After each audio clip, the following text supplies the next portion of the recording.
Hello class, my name is Sarai and today I'm going to be talking to you about my sunburst activity. So for the topic, I chose animals, as you can see. And my 5 big ideas are different species of animals.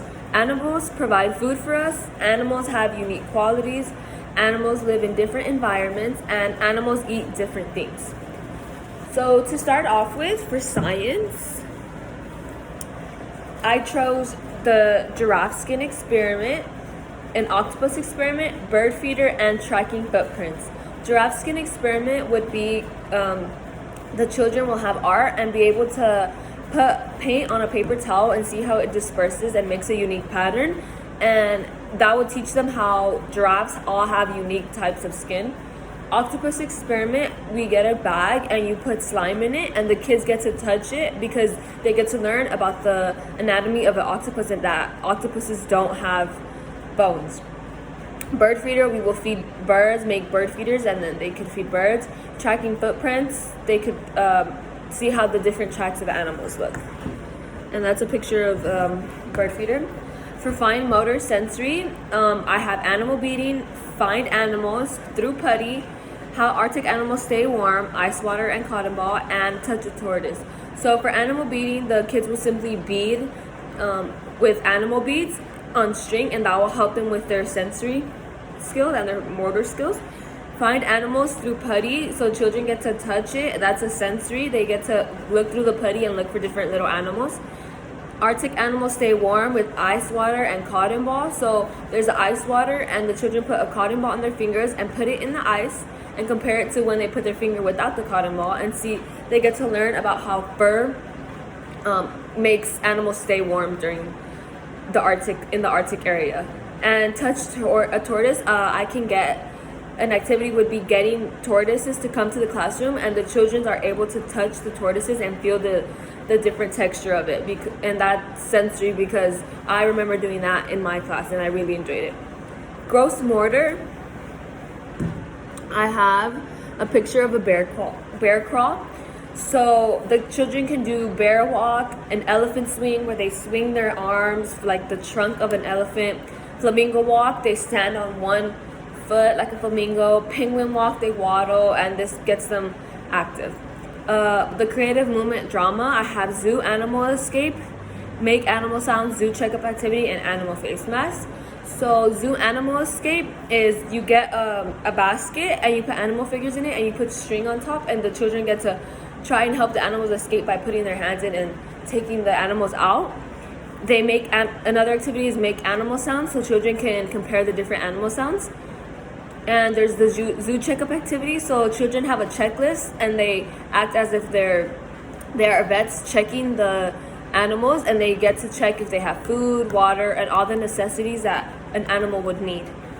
And animal face mask, the children can make face masks out of plates, and they get to act like the animals and just put them on their face and have a fun time. For music,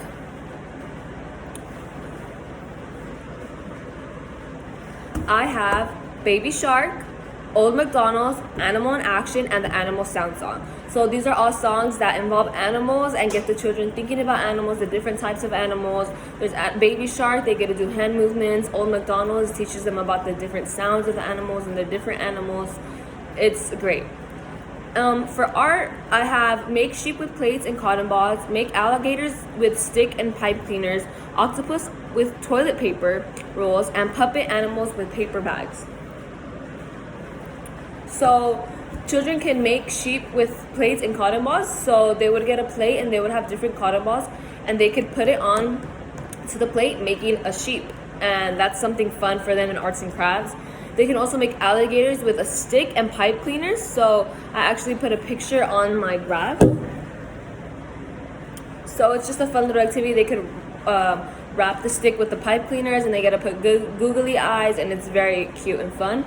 And then octopus with toilet paper rolls, they get an empty toilet paper roll and we cut it so that there could be tentacles, and the children get to paint it, and it's a fun little activity where it's an octopus. And finally, there's puppet with paper bags. So the paper bag has a flap and we can draw a face of the animal on it, and they get to use it as a puppet. Next is literature. I chose Goodnight Gorilla, Brown Bear, what do you see? If animals went to school and rumble in the jungle. So I chose these books because all of these books involve animals and they teach you different things about animals, and they also teach you life lessons but with animals, which makes it fun for the children. So these are all good books to choose for this topic. Next is literacy. So I chose KUWL charts about animals, and there's also animal habitat discussions I can do, compare and contrast animals, and animal books. So that's what I have. And so the children can make KWL animal charts so they can put what they know about animals already, and then they can tell me as a teacher what they want to learn about the animals. And then animal habitat discussions, there's different places that animals live, and we can have a discussion and the children can let me know what they want to know, and I can explain to them the different habitats of the animals. Compare and contrast animals is self-explanatory, so the children will compare and contrast different types of animals, see the similarities, differences, and all that, and I can read animal books to them. For language, I have animal clues, animal matching, label animals, and fill in the blank with animal names.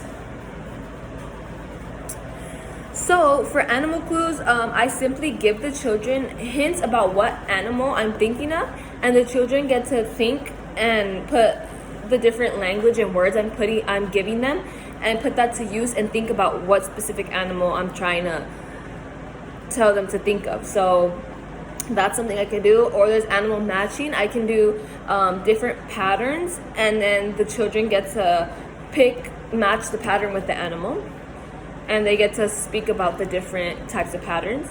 Label animals, so there'll be pictures of animals and there'll be the words spelled out, and so the children have to look at the words and match it with the animal. And there's also fill in the blank with the animal names, so it'd be cow but there'd be no C, so the children would have to think what animal is it and think of the letter that goes there to spell cow. For cooking, I have milk, cheese, burgers, bacon, and eggs. So all of these foods are foods that come from animals, and one of the big ideas is animals provide us with food. So a lot of children don't know how animals provide for us, and I can simply explain to them where milk comes from the cow, how we get burgers, how we get bacon from pigs, and how chickens provide us with eggs. And I can also even bring samples for the children, and we could have a little party with eating things that involve all of that.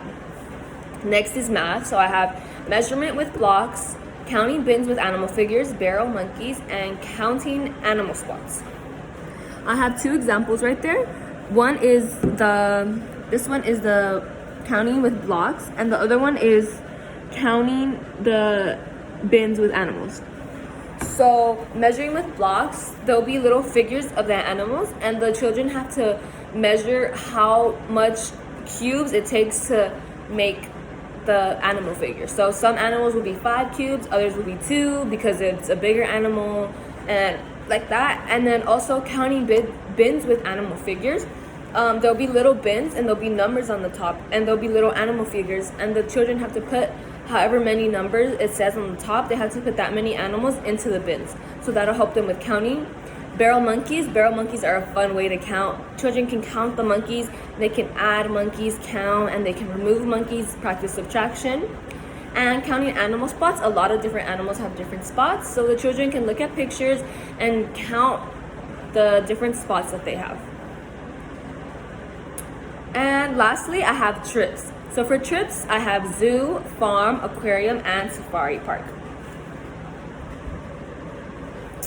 So these are all wonderful trips that I think are great to do so that children can learn about the different animals and they get to see them in real life and be able to experience seeing different animals, and their curiosity just gets the best of them, and it's just fun activities, fun field trips that children will enjoy all around. And it's very good because they get to learn about different things and be curious about different things about the animals that we then can learn about in the classroom. So this is my overall Sunburst assignment, and I hope you all enjoyed. Thank you.